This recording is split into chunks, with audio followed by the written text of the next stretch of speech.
Hi friends, ಎಲ್ಲರೂ ಕೂಡ ನನ್ನ ಚಾನಲ್ಗೆ ಸ್ವಾಗತ ಹೇಳ್ತಾ ನೋಡಿ. ನೀವು ಕೂಡ ಆನ್ಲೈನ್ ಮುಖಾಂತರ, ನೀವು ಕೂಡ ಸೋಷಿಯಲ್ ಮೀಡಿಯಾ ಮುಖಾಂತರ ನೀವು ಕೂಡ ಹಣವನ್ನು ಗಳಿಸಬೇಕು ಅಂದರೆ ನಿಮಗೆ ಈ ಒಂದು ವಿಡಿಯೋದಲ್ಲಿ ಯಾವ ಒಂದು ಪ್ಲ್ಯಾಟ್ಫಾರ್ಮ್ದಿಂದ ನಿಮಗೆ ಹಣ ಬೇಗ ನೀವು ಗಳಿಸ್ಬೋದು, ಯಾವ ರೀತಿ ವಿಡಿಯೋಸ್ಗಳನ್ನು ಹಾಕಬೇಕು, ಯಾವ ರೀತಿ ಇರಬೇಕು, ಯಾವ ಒಂದು ಕಂಟೆಂಟನ್ನು ಆಯ್ಕೆ ಮಾಡ್ಕೊಂಡು ನೀವು ವಿಡಿಯೋಸ್ಗಳನ್ನು ಮಾಡೋದ್ರಿಂದ ನೀವು ಅತಿ ಬೇಗ ನೀವು ಹಣವನ್ನು ಗಳಿಸ್ತೀರಾ ಅನ್ನೋದು ಇವತ್ತಿನ ಒಂದು ವಿಡಿಯೋದಲ್ಲಿ ಚರ್ಚೆ ಮಾಡ್ತಾ ಹೋಗೋಣ ಬನ್ನಿ.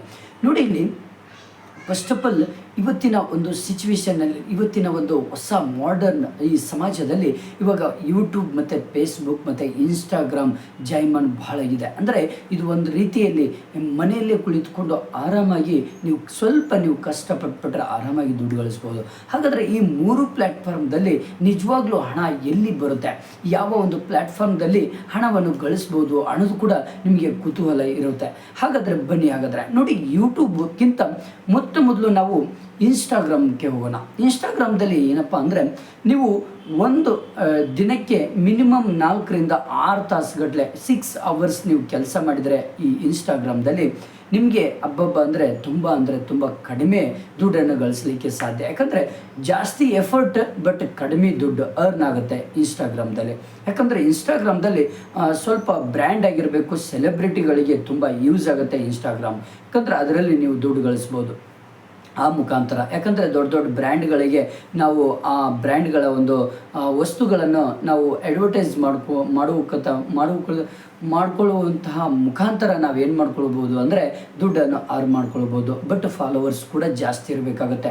ಬಟ್ ಫೇಸ್ಬುಕ್ ಹೊಸ ಅಪ್ಡೇಟ್ ಕೊಟ್ಟಿದ್ದಾರೆ. ಫೇಸ್ಬುಕ್ದಲ್ಲಿ ಏನು ಅಪ್ಡೇಟ್ ಕೊಟ್ಟಿದ್ದಾರೆ ಅಂದರೆ ನಿಮ್ಮದೇ ಆದಂಥ ಒಂದು ಒರಿಜಿನಲ್ ಕಂಟೆಂಟನ್ನು ಇಟ್ಕೊಂಡು ನಿಮ್ಮದೇ ಆದಂಥ ಒರಿಜಿನಲ್ ಕಂಟೆಂಟ್ಗೆ ಸಂಬಂಧಪಡುವಂಥ ವಿಡಿಯೋಸ್ಗಳನ್ನು ಹಾಕುವುದರ ಮುಖಾಂತರ ನೀವು ಡೈಲಿ 4ರಿಂದ 5 ವಿಡಿಯೋಸ್ಗಳನ್ನು ಡೈಲಿ ಎವ್ರಿ ಡೇ ನೀವು ಅಪ್ಲೋಡ್ ಮಾಡ್ತಾ ಹೋದರೆ ನಿಮ್ಮ ಒಂದು ಫೇಸ್ಬುಕ್ದಲ್ಲಿ ಆರಾಮಾಗಿ ಮಾನಿಟೈಸೇಷನ್ ಒಂದು ಆಪ್ಷನ್ಸ್ ಕೊಡ್ತಾರೆ. ನಿಮ್ಮ ಒಂದು ಪೇಜ್ ಏನಾಗುತ್ತೆ ಮಾನಿಟೈಸೇಷನ್ ಆಗಿ ಆರಾಮಾಗಿ ದುಡ್ಡು ಗಳಿಸ್ಬೋದು ಫೇಸ್ಬುಕ್ದಲ್ಲಿ. ಇದೊಂದು ತುಂಬ ಅವಕಾಶ ಕೊಟ್ಟಿದ್ದಾರೆ ಫೇಸ್ಬುಕ್ದಿಂದ, ಹೊಸ ಅಪ್ಡೇಟ್ ಇದು. ನೀವು ಬಟ್ ನಿಮ್ಮ ಒರಿಜಿನಲ್ ಕಂಟೆಂಟ್ ಇರಬೇಕು. ಯಾವುದೇ ರೀತಿ ಪಿಕ್ಚರ್ದಿಂದ, ಯಾವುದೇ ಫಿಲ್ಮು, ಯಾವುದೇ ವಿಡಿಯೋಸ್ಗಳನ್ನು, ಇನ್ನೊಬ್ಬರ ವಿಡಿಯೋಸ್ಗಳನ್ನು ಕಾಪಿ ಮಾಡ್ಕೊಂಡು ನೀವು ಹಾಕೋದ್ರ ಮುಖಾಂತರ ಅಲ್ಲಿ ಯಾವುದೇ ರೀತಿ ನಿಮ್ಗೆ ಏನಾಗೋದಿಲ್ಲ, ಮಾನಿಟೈಸೇಷನ್ ಅಪ್ಲೈ ಆಗೋದಿಲ್ಲ, ಮಾನಿಟೈಸೇಷನ್ ನಿಮಗೆ ಅವಕಾಶ ಸಿಗೋದಿಲ್ಲ, ದುಡ್ಡು ಅರ್ನ್ ಆಗೋದಿಲ್ಲ. ಬಟ್ ಒರಿಜಿನಲ್ ಕಂಟೆಂಟ್ ಇಟ್ಕೊಳ್ರಿ, ಕಾಮಿಡಿ ಆಗಲಿ, ಯಾವುದೇ ಎಜುಕೇಷನ್ ಕಂಟೆಂಟ್ ಇಟ್ಕೊಳ್ರಿ, ಟೆಕ್ ಕಂಟೆಂಟ್ ಇಟ್ಕೊಳ್ರಿ, ಇವೆಲ್ಲ ಒರಿಜಿನಲ್ ನಿಮ್ಮದೇ ಆದಂಥ ಒರಿಜಿನಲ್ ವಿಡಿಯೋಸ್ಗಳನ್ನು ಹಾಕ್ತಾ ಹೋಗ್ರಿ, ಬೇಗ ಮಾನಿಟೈಸೇಷನ್ ಆಗಿ ಇದರಲ್ಲೂ ಕೂಡ ನಿಮಗೆ ಅರ್ನ್ ಆಗುತ್ತೆ ಫೇಸ್ಬುಕ್ದಲ್ಲಿ. ಬಟ್ ಯೂಟ್ಯೂಬಿಗೆ ಬರೋಣ. ಯೂಟ್ಯೂಬ್ ಅಂದರೆ ತುಂಬ ಇಂಪಾರ್ಟೆಂಟ್. ಅಂದರೆ ಯೂಟ್ಯೂಬಲ್ಲಿ ಮಾನಿಟೈಸೇಷನ್ ಆಗೋದೇ ತುಂಬ ಕಷ್ಟ.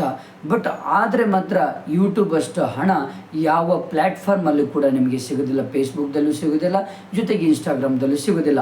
ಬಟ್ ಯೂಟ್ಯೂಬ್ ನಿಮಗೆ ಲೈಫ್ ಲಾಂಗ್ ನಿಮ್ಮ ಜೊತೆಗೆ ನಿಮಗೆ ಅರ್ನ್ ಮಾಡ್ತಾ ಕೊಡುತ್ತೆ. ಯೂಟ್ಯೂಬ್ ಅಷ್ಟು ಪವರ್ಫುಲ್ ಇರುವಂತಹ ಯೂಟ್ಯೂಬ್. ಬಟ್ ಮಾನಿಟೈಸೇಷನ್ ಆಗಬೇಕಾದ್ರೆ 2026ರ ಒಂದು ಹೊಸ ಪಾಲಿಸಿಯನ್ನು ಕೊಟ್ಟಿದ್ದಾರೆ.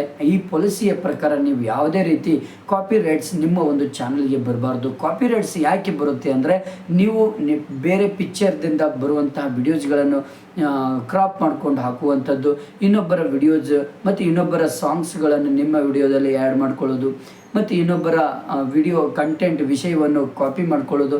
ಇದರ ಮುಖಾಂತರ ನಿಮ್ಮ ಒಂದು ವಿಡಿಯೋಸ್ ಕಾಪಿ ರೈಟ್ಸ್ ಬಂದು ಯಾವಾಗಲೂ ನಿಮ್ಮ ಚಾನಲ್ ಮಾನಿಟೈಸೇಷನ್ ಆಗೋದಿಲ್ಲ. ಬಟ್ ಒರಿಜಿನಲ್ ಕಂಟೆಂಟ್ ಇಟ್ಕೊಳ್ರಿ, ಫೇಸ್ ಟು ಫೇಸ್ ಮತ್ತು ಒರಿಜಿನಲ್ ವಾಯ್ಸ್ ಇಟ್ಕೊಂಡು ನೀವು ವಿಡಿಯೋಸ್ಗಳನ್ನು ಹಾಕೋದ್ರಿಂದ ನಿಮ್ಮ ಯೂಟ್ಯೂಬ್ ಚಾನಲ್ ಕೂಡ ಮಾನಿಟೈಸೇಷನ್ ಆಗುತ್ತೆ. ಬಟ್ ಮಾನಿಟೈಸೇಷನ್ ಆಗಬೇಕಾದ್ರೆ 1000 ಸಬ್ಸ್ಕ್ರೈಬರ್ಸ್ ಆಗಿರಬೇಕು, 4000 ಅವರ್ಸ್ ವ್ಯೂಸ್ ಆದರೆ ಮಾತ್ರ ನಿಮ್ಮ ಒಂದು ಚಾನಲ್ ಮಾನಿಟೈಸೇಷನ್ ಆಗುತ್ತೆ. ಆಮೇಲೆ ನಿಮ್ಮ ಚಾನಲ್ ಅರ್ನ್ ಆಗ್ತಾ ಹೋಗುತ್ತೆ. ಇದು ಮೂರು ಪ್ಲ್ಯಾಟ್ಫಾರ್ಮಲ್ಲಿ ಫೇಸ್ಬುಕ್ ಮತ್ತು ಯೂಟ್ಯೂಬ್ ಮುಖಾಂತರ ಹಲವಾರು ಜನ ಇವಾಗ ಆಲ್ರೆಡಿ ದುಡ್ಡನ್ನು ಗಳಿಸ್ತಾ ಇದ್ದಾರೆ. ನೀವು ಗಳಿಸಿ. Okay, thank you friends, thank you.